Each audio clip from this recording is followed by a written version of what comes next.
Reb Meir Simcha Cohen of Dvinsk, which the yeshiva is named after him. We felt very strongly that would be the right thing to market, to do something in the yeshiva. And we want to thank first the speakers, Rabbi Breitowitz, Rabbi Leff, that came outside of Yerushalayim especially for this. Thank you very much. I just want to mention that over the years, my father, Zatzal, the Rosh Yeshiva, was asked more than once, how come he chose the name Or Sameach, to call the yeshiva Or Sameach. And whatever people heard from my father, and I heard it many, many times, he gave three reasons. One is, the name itself has a meaning. Or is light, and Simcha is happiness. And as you see, the beautiful entrance to the yeshiva is a quote from the Meshech Chochmah in Parshas Kitovoi that talks about how unbelievable the mitzvahs have the influence on the neshama and the sparks that lights up the person when he's keeping Torah and mitzvahs. And that's exactly the idea, the statement of this yeshiva is to glorify, to do Kiddush Hashem, and that message, when we're looking for interesting entrance for the yeshiva, my father chose that quote of the Meshech Chochmah, talking about the importance and the influence of Torah mitzvahs on the neshama of a person. So first of all, the name itself has a meaning. Or is light, and Simcha is happiness.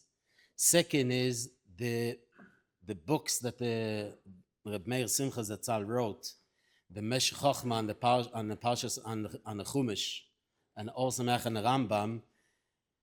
My father and others had a very strong appreciation to those books, especially the Meshech Chochmah. As you'll see today, we're going to be learning a special sugya, the Or Sameach and the Rambam. An introduction over there is mentioned that how my father used to appreciate the Meshech Chochmah, and it wouldn't be one time that you'll pass my father and he won't give you a vault from the Meshech Chochmah.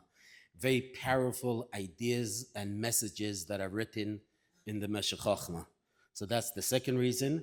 Third reason is that the Meshech Chochmah had one daughter, and unfortunately, she was married for a very short period and she did not have children. So he really didn't have descendants. So they felt that would be the right thing to call a yeshiva after a giant of Torah, after somebody that gave so much influence on the Jewish people in the life that he lived. Would be the right thing to call a yeshiva after his name. And the truth is that the influence goes on. Chazal teach us that when we quote, when we study Torah, the lips of the Chacham are moving in a kever, meaning the Torah that he left in the world continues and goes on. And here we go, after 100 years of passing, that he passed away, but the Torah and the material that he left in this world, the Meshech Chochmah, the Or Sameach, here we are, and in Yerushalayim is a yeshiva in his name. May we carry on his legacy and continue to study Torah and his Torah Bichlal.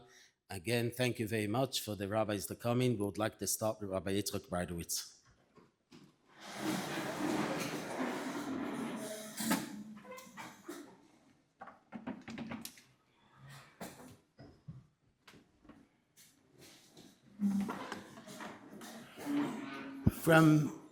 If you were to Google Or Sameach, as I indeed did Google it, I was expecting to get information about Reb Meir Simcha, and what came up was all the references to our yeshiva.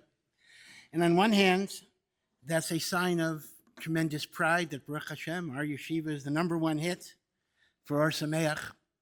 But it also made me a little bit sad, because as proud as we are of our yeshiva, Reb Meir Simcha's godless is so unimaginable. We can't even imagine from the perspective of 100 years since his Petira.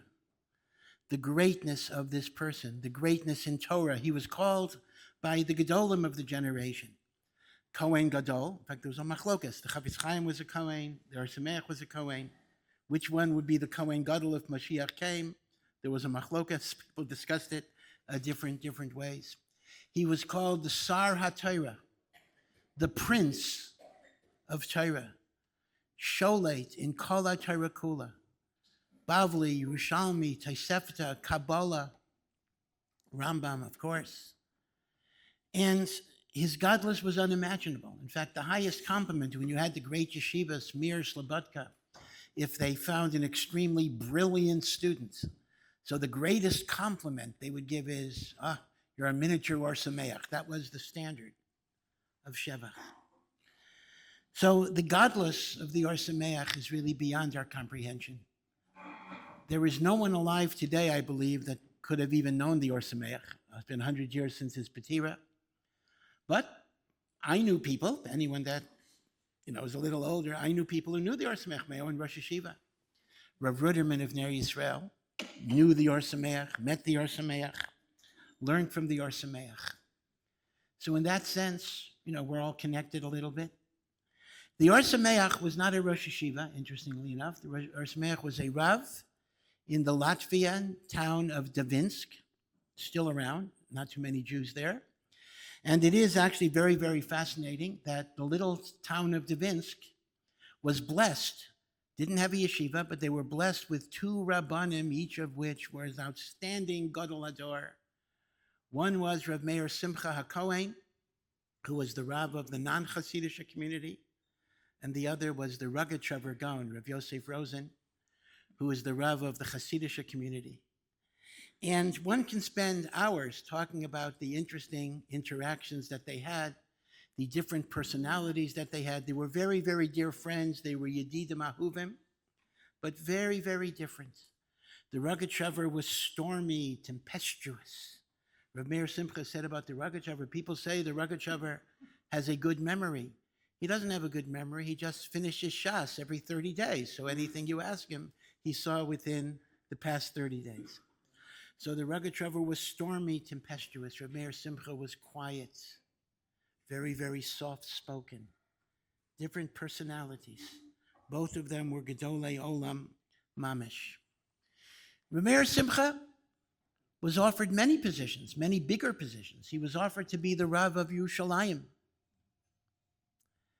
And he was thinking about going because one of the things that comes out in the Meshech Chochmah was his great, great, great love for Eretz Yisrael and the like. But the city of Davinsk got together and they begged and they pleaded and they cried not to let their beloved leader leave. And Rav Meir Simcha was so soft-hearted that he could not decline their request. It is said, Rav Meir Simcha himself said, the hardest day of the year for him was not Tisha B'Av or whatever. The hardest day of the year for him was the day when the board of directors of the city, of the Kehillah, were deciding to give him a raise. He says he hated it. He didn't want a raise. He didn't want any extra money. He wanted to just serve his Kehillah. And it's an interesting combination, and this is something we need to keep in mind. A phenomenal gaon in Torah. His Sefer Or Sameach was a revolutionary Sefer in the yeshiva world, in which he goes through the Rambam from the beginning to the end, with startling chidushim of all types. The chidushim can range from diktuk points, grammar points, historical points, to the deepest analysis of Machloksim, Bavli, Yerushalmi, Tosefta, and how the Rambam got to where he was going. The Or Sameach was a phenomenal Sefer. But there's a second Sefer that he wrote, as Rav Shlomi said, the Meshech Chochmah, which is a Sefer on Chumash. And it's interesting that the Meshech Chochmah was actually written before the Or Sameach, but it was not published till after his death. And the story goes that the Meshech Chochmah's father told him, don't publish the Meshech Chochmah because it's a Sefer on Chumash. And once you publish a Sefer on Chumash in the world of Lita, of Lithuania, which was very, very demanding, they'll look at you as a darshan, they'll look at you as a Chumash person, and they're not going to respect you. Therefore, publish your Sefer and the Rambam first. And that's why the Meshech Chochmah, that's the legend goes, was not published until after Rav Meir Simcha's death. But in reality, anyone that learns the Meshech Chochmah as our beloved Rosh Yeshiva Rav Nata, Zichrono Livracha, did over and over again, clearly sees the Meshech Chochmah is not a book of Vertlach on Chumash. It's not a vort of cute little nice thoughts on Chumash. It is a book that is also filled with everything, filled with deep philosophical insights. It is filled with deep understandings of Lashon HaKodesh and Pshuto Shel Mikra, the meaning of a pasuk. It is filled with halachic discussions involving lamdos and the like. Right? Sometimes we stereotype, a book on Chumash is only whatever it is. That does not describe the Meshech Chochmah in any possible way. In a very famous passage, Reb Meir Simcha predicted that a Holocaust would emerge from Germany. In Bechukaisai, which talks about the Tokacha, the Meshech Chochmah speaks about cycles in Jewish history in which a Yid always wants to innovate, a Yid always wants to be Mechadesh, a Yid always wants to contribute something new to the world. And normally and ideally that would be through Torah, through Iyun, through Chidushim. But sometimes there's a cycle in Klal Yisrael where a very talented person might feel that somehow there's nothing more for him to say or do in Torah. So a person mistakenly turns to foreign fields to try to be mechadesh there, try to innovate there, see the chachmas of the world, see what the world has to offer.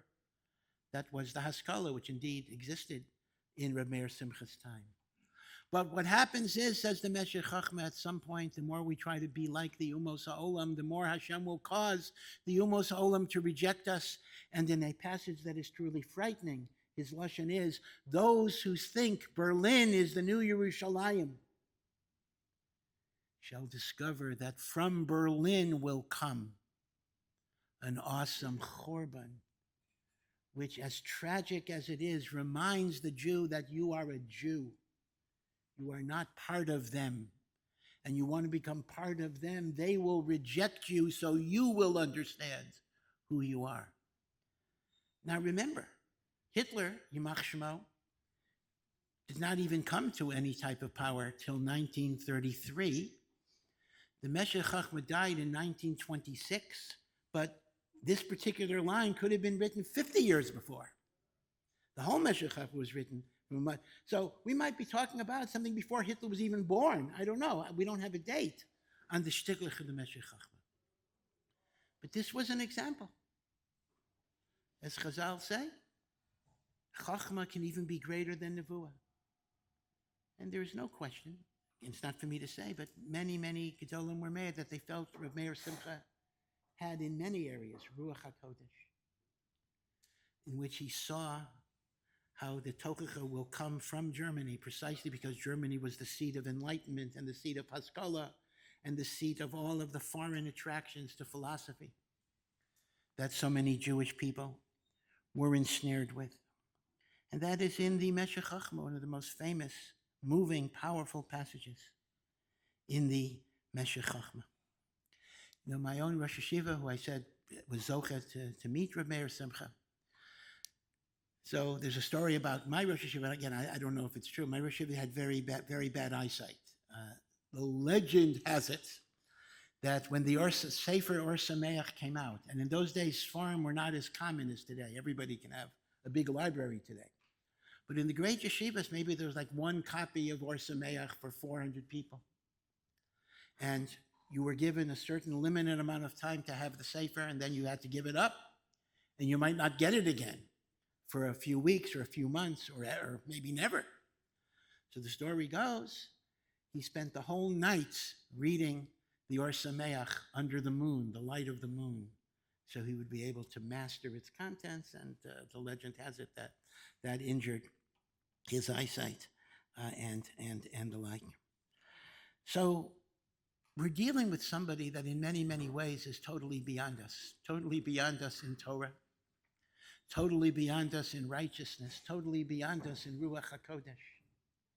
A person that even the Goyim came to for a bracha. The Goyim of Dvinsk, they knew he was a holy person, and they came to him for brachas. And because he was Tovayin, a very, very kind person. He gave them brachas as well.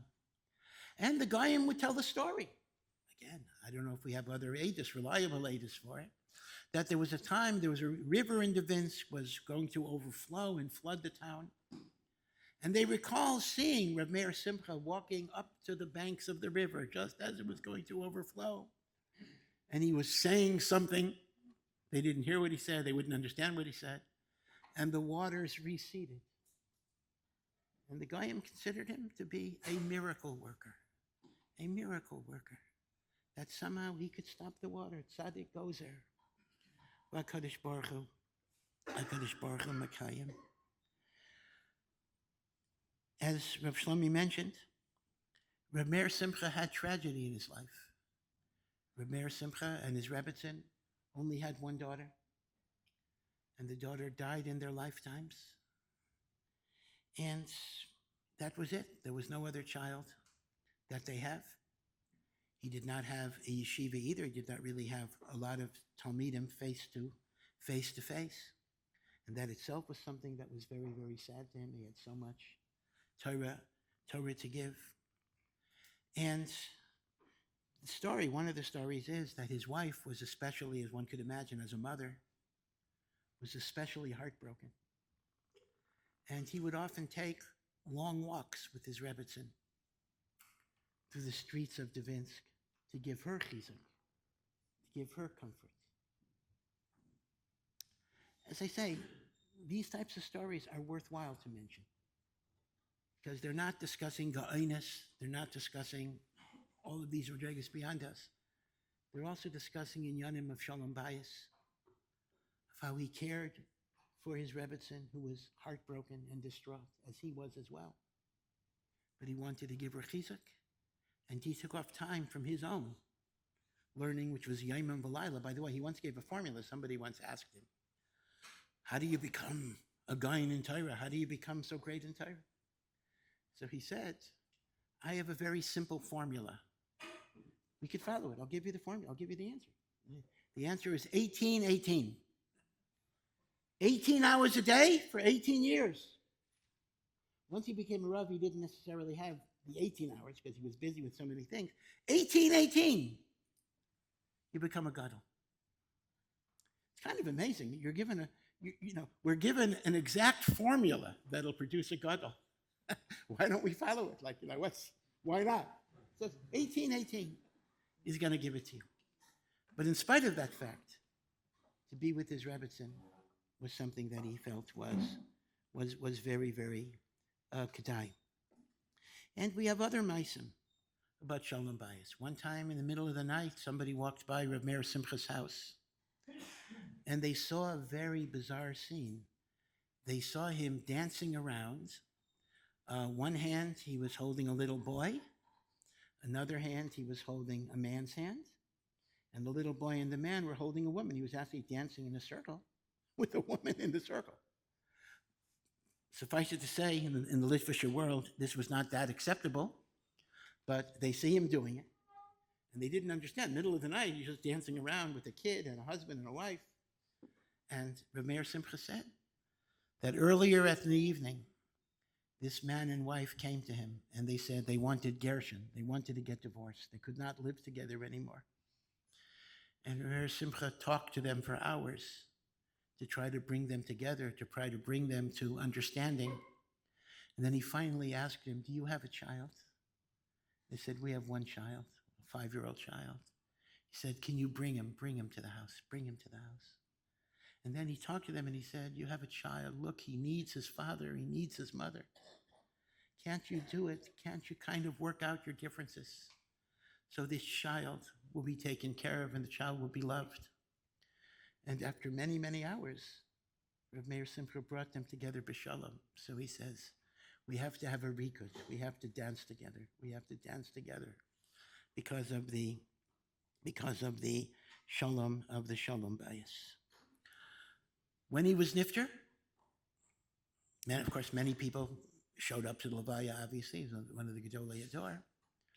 But at the end of the Levaya, there was a woman who spoke, a woman from Devinsk, a Jewish woman. She was not particularly, she was not learned, But she said she just wanted to say one thing about Reb Meir Simcha. She says that she used to get letters from her brother in another language, maybe German or something, and she couldn't translate them into Russian. And Reb Meir Simcha used to translate her letters for her so she would be able to understand. And she cried also, and she said, "Who will translate my brother's letters for me now that Reb Meir Simcha is gone?" By the way, many, many years later, they tell a very similar Maisa about Reb Moshe translating letters from Russian to English for somebody, or Yiddish. But Reb Meir Simcha, they say the same Maisa about Reb Meir Simcha. I just want to end that he and his Rebbetzin were not zoche to any living descendants. But Chazal say, Talmidim Kruyim Banim, disciples are called children.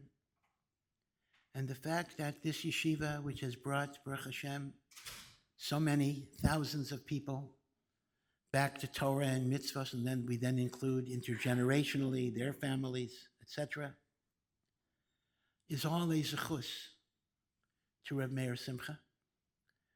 Because Reb Meir Simcha's hashkafa, his avas haTorah, his chesed, his kindness, his care and concern for every yid, were in fact the motivating philosophy of this base medrash. They are what Rav Nata Zichron Livracha, Rav Weinbach Zichron Livracha, they had this consciously in mind.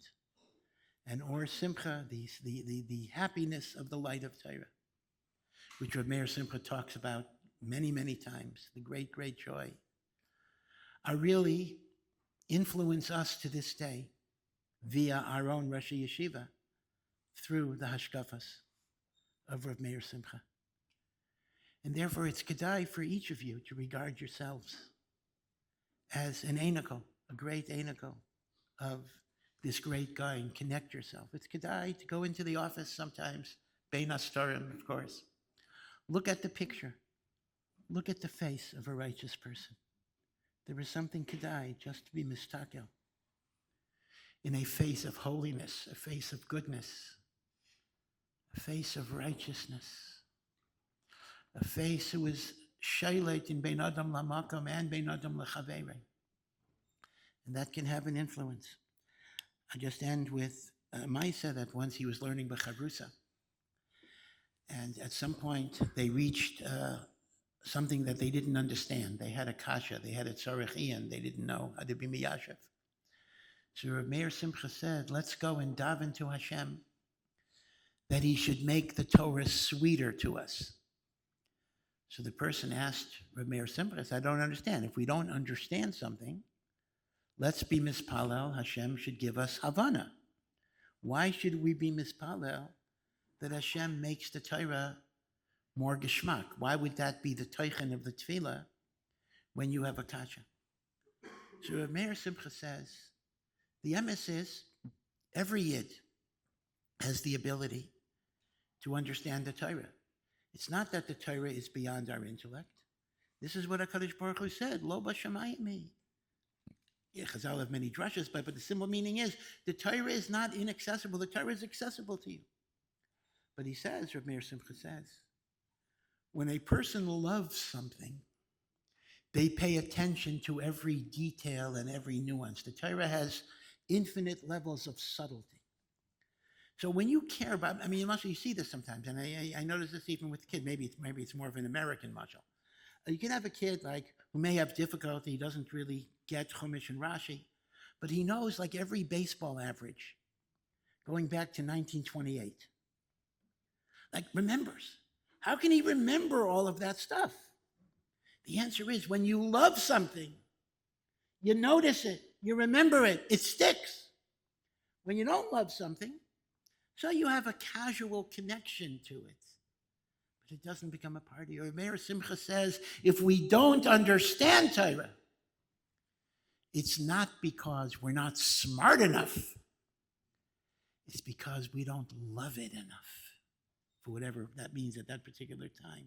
So if we're mispalel that HaKadosh Baruch Hu should give us love of Torah, sweetness of Torah, we will automatically be able to understand it at a deeper level. That is implicit in the name Or Sameach, Meir Simcha, Or Sameach. That indeed is the very hashkafa of the yeshiva. And once again, we can talk about Rabbeinu Or Sameach like every day and not exhaust the greatness that was there. But may he continue to be an inspiration on this yeshiva, on Klal Yisrael, ad soif kol hadayros, and so we be zeicha to the Geula Shlema.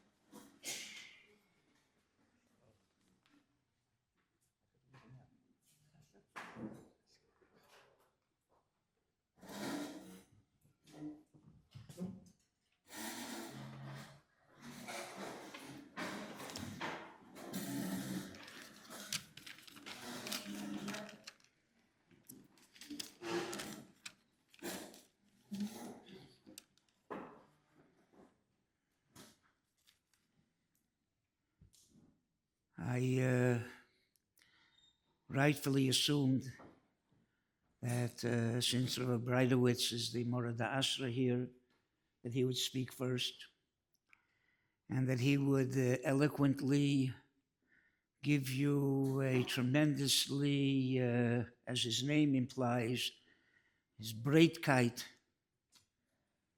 of giving you an understanding of who Reb Meir Simcha was. I'm not capable of doing that, and it was already done. So I decided that I'm going to speak about something else. And obviously, to speak about Reb Meir Simcha, but in the context of why this yeshiva is named Or Sameach. And already heard from Rabbi Schiller 3 reasons. But I still have a question. Rav Nota had a tremendous affinity, as was said, to the Meshech Chochmah.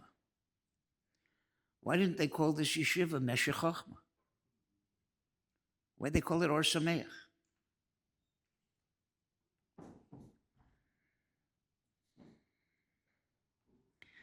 And the truth is that even without that affinity, I would say the name Meshech Chochmah, for some reason they wanted to name it for Meir Simcha from Dvinsk. Perhaps because as a legacy, because he didn't have children. This is a Baal Tshuva yeshiva. I think that the Meshech Chochmah epitomizes more what this yeshiva is about than the Or Sameach. So why do they call it Or Sameach? I don't know what their intention was, but I'll tell you what I understand from the reason it was called Or Sameach and what we can learn from that.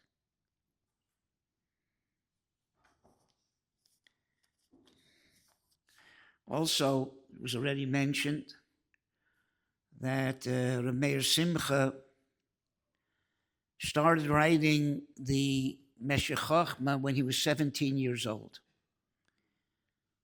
And he continued writing it. He could have put it out in his lifetime. It was not put out in his lifetime.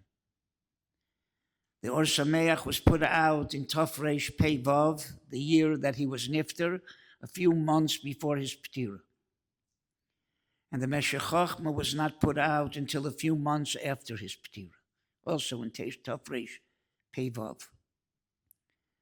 One reason that's given, Rabbi Breitowitz mentioned, of why he didn't want to put out the Meshech Chochmah first, but I think there's another reason. In fact, the Meir Simcha said that the Or Sameach, he could have written also when he was younger, when he was fresh and a big Bal Mechadesh, as he wrote the Meshech Chochmah. But he said the Meshech Chochmah he could not have written when he was older, because he didn't have that freshness and that koach hachidush in his old age that he had when he was younger. So if that's the case, why wasn't this yeshiva named Meshech Chochmah?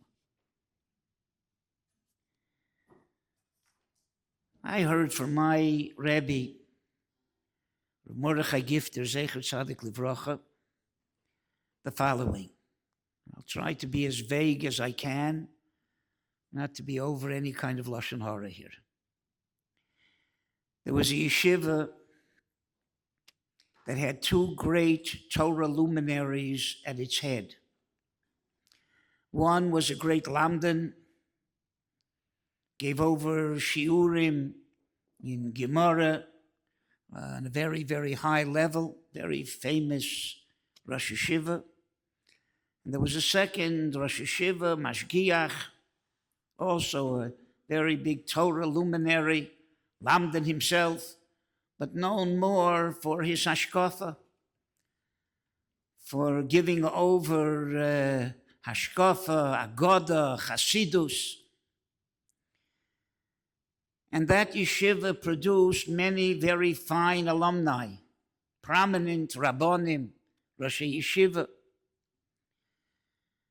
Some of them were very, very fine people. And there was one Rav, very prominent Rav, which my Rebbe held that his hashkafas were not what they should be.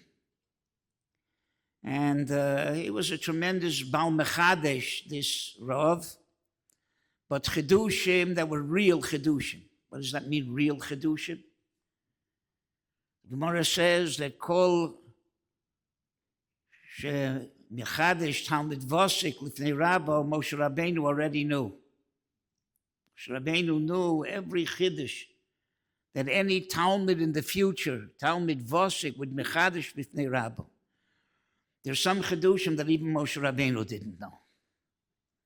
Those are real Chidushim. And this Rav was a Baal Mechadesh in hashkafa in a way that was not necessarily acceptable in Mesoras Yisrael. So Rav Gifter Zatzal made the following observation.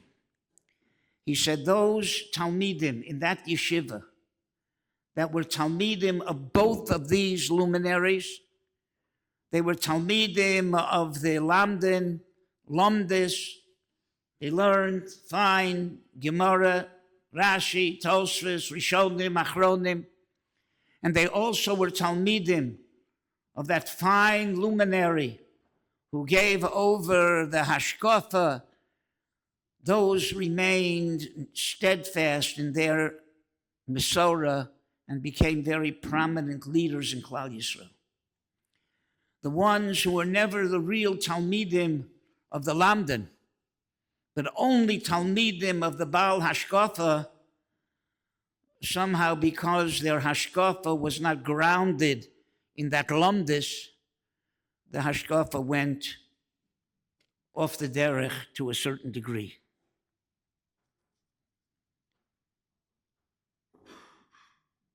Iker Hashkafa, the Iker Yiras Shamayim, has to be founded on Lamdis, on sitting and learning a Gemara, Rashi, and Tosfos.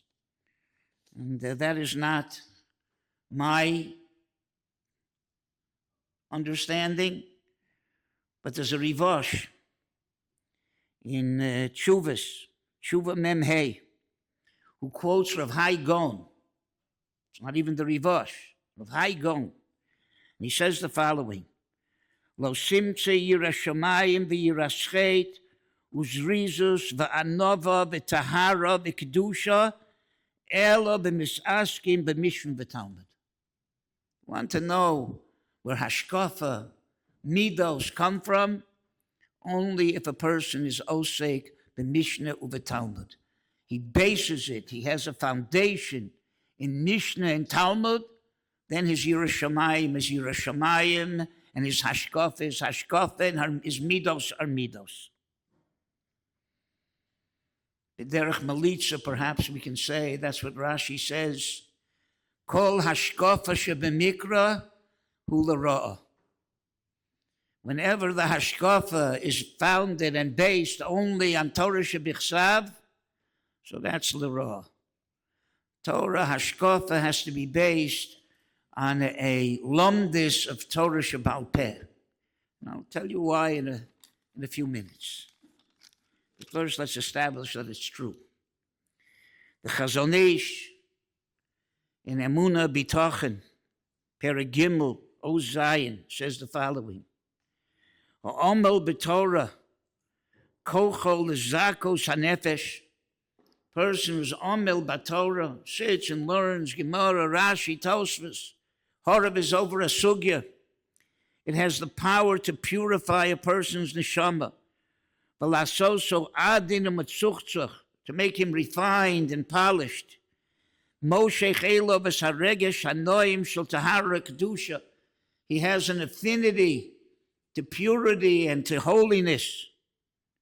V'latash b'kerev halev gil nefesh lahololus v'tanuge hevel. And it creates within him an abhorrence to frivolity and to base pleasures. The Or HaKodesh in Parshas Nitzavim points out that the Torah there describes the process of tshuva.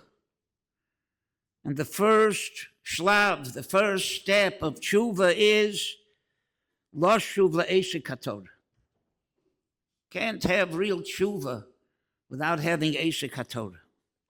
The Nefesh HaChaim says it very clearly in Shar Dalet.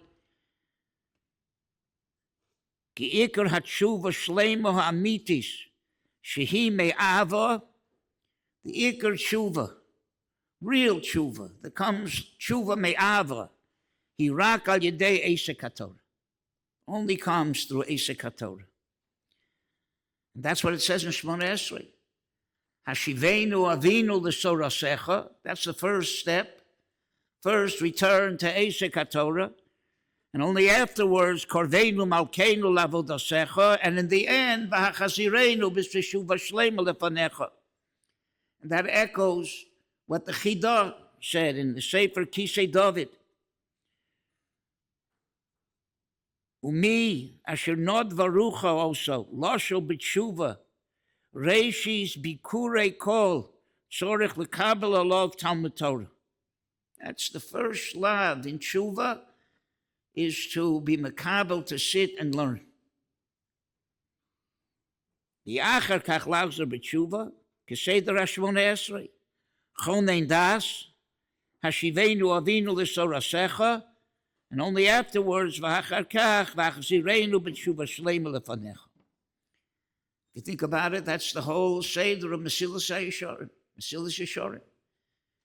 Want to come to Midos Tovos? There's something that precedes the entire sefer of Mesilas Yesharim. HaTorah mevia lidei zehirus. First, you have to have Torah. After you sit and you learn Torah, then you can start with the whole process of Midos that the Mesilas Yesharim points out. That's what my Rebbe, Reb Gifter, used to say. There are many kiruv organizations. Each one has its gimmicks, how to attract people, how to inspire them with Torah. Reb Gifter said the greatest gimmick to be mekarev people is sit down with somebody and learn with them Daf Gemara with Rashi and show them the beauty and the depth of what Dvar Hashem is, hamor shebo machzor lemutav. There's another reason, though, why that's important. Because hashkafa can be stam things that people think of themselves in the air. How do you know that it's really Dvar Hashem? So unless you're willing to base your hashkafas on Torah Hashem, how do you know what that means to really understand what's Dvar Hashem? You sit and learn a Gemara, so you can't just think of your own things. The whole purpose is the Shaklavitaria to get to know what is there. What's Abai and Rava saying? Not what am I saying. That's called L'mayminim ba. Orech yomim biyamina. L'mayminim, says Rashi. She'oskim b'Torah b'yad yaminam. They put in the effort, the toil, to understand what's there on the daf. What is Abai and Rava saying? What's Rashi saying? Not what am I saying? And if you put in the toil, the hovin soda, Rashi says, there's no secrets in Torah. The secret is, what are they saying? Not what I think they're saying. And if you're willing to put in that toil and that effort to understand Dvar Hashem, then it's possible that you can have also hashkafa that unveils what the Dvar Hashem is, and not just a person's own ideas and his own understandings. But it has its basis in Dvar Hashem. That's what Chazal say on the Pasuk, in the Chukosai Telechu, Shiyu Amelim Batorah. But if you're not in Omel Batorah, then Chas v'Sholem, you go down 7 levels. Because if you're not in Omel Batorah, you're not interested in what the Rabbanu Shalom said. You're interested in what you think. And what you think can bring you down 7 levels to Gehenna. I was thinking that's what Rashi, the beginning of Chelek, the last parak of Sanhedrin, one of the people who loses their Chelek in Olam Haba is Ha'omer Ein Tchias HaMesim Min HaTorah. Says Rashi, he believes in Tchias HaMesim. He believes there'll be a Tchias HaMesim. But he doesn't believe that its source is in the Torah. Believes.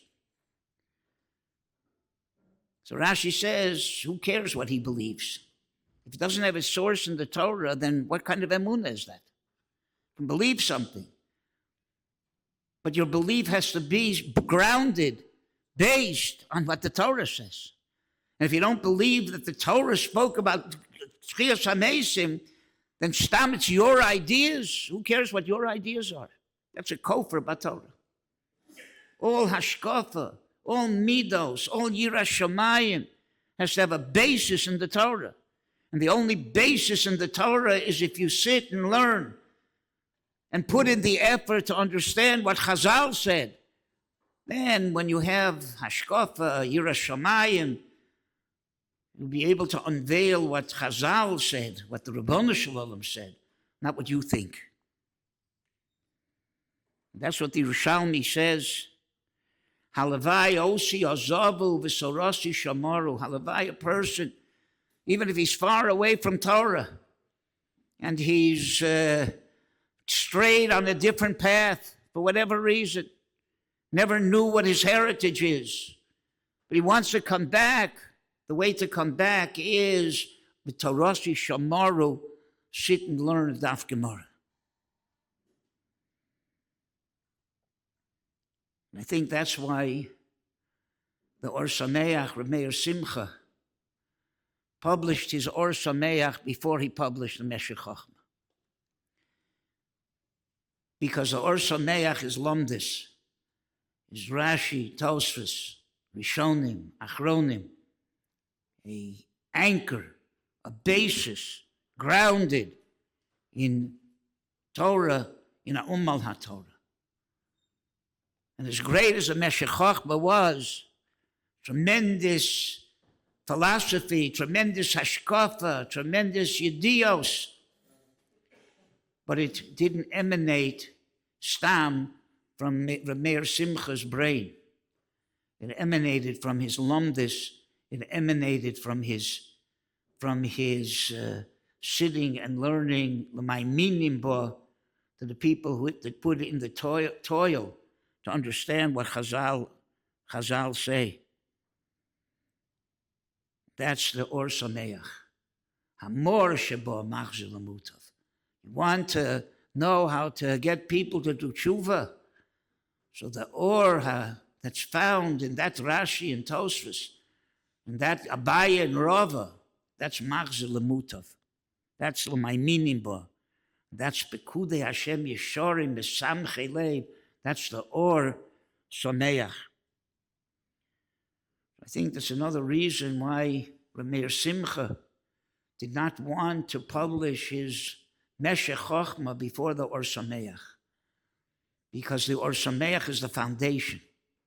Meshech Chochma, even though it hints to his name, Meir Simcha Kohen, Meshech, but it also means the continuation of Chochma. The foundation of Chochma is the Or Sameach. Meshech Chochma, the continuation, the extension of that Chochma, that is the Meshech Chochma. And therefore, this institution started out called Shema Yisrael. There were four Anoshim Gedolim who were involved. When it split into three different institutions, HaRav Weinbach, Zecher Tzadik Livrocha, Rav Nota Schiller, Zecher Tzadik Livrocha, chose to call this institution Or Sameach. And I think, despite what Rav Nota Schiller said, I think there was a deeper underlying reason too. And that is that they understood that if they're going to make an impact in the world of Kiruv, then the Iker is the Or Sameach. The Iker is, it's a yeshiva. And the Iker, what goes on is in this base medrash, where people sit in HaRav over a Gemara and a Rashi, and maybe a Tosfos, and maybe a Rishon, but that's irrelevant. But the basis of this yeshiva is here. And Baruch Hashem, you have very, very fine Rebbeim, Lamdonim, Balei Musar, Balei Hashkafa, but all of them, all of that they can offer you is grounded in what's in this base medrash. And that's why it's successful.